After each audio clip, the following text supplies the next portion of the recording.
WhatsApp guys, আশা করি তোমরা ভালো আছো। তো বুঝতেই পারছো আজকে আমি বানাবো হলো সসেস। তো ঘরোয়া পদ্ধতিতে কিভাবে সসেস বানানো যায় তা তোমাদের সাথে আজকে শেয়ার করব।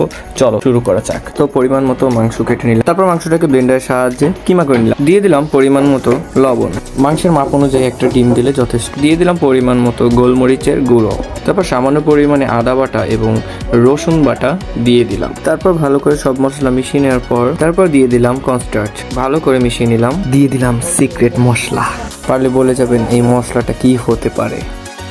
সামান্য পরিমাণে টমেটো কেচাপ দিয়ে দিলাম, তারপর লেগে না যাওয়ার জন্য দিয়ে দিলাম সয়াবিন তেল। ঘরোয়া পদ্ধতিতে বানাবো সেহেতু পলিথিনে করে মুড়িয়ে নিলাম। তারপর ফুটন্ত গরম পানিতে 25 মিনিট রেখে দিব। তো বন্ধুগণ, আমাদের সসেস তৈরি। এখন আপনি এই সসেস দিয়ে পিৎজা তৈরি করতে পারেন বা বিভিন্ন খাবার আইটেমের সাথে যুক্ত করেও খেতে পারেন। আর হ্যাঁ, লাইক কমেন্ট করতে ভুলবেন না যেন। দয়া করে ফলোটা করে দিন।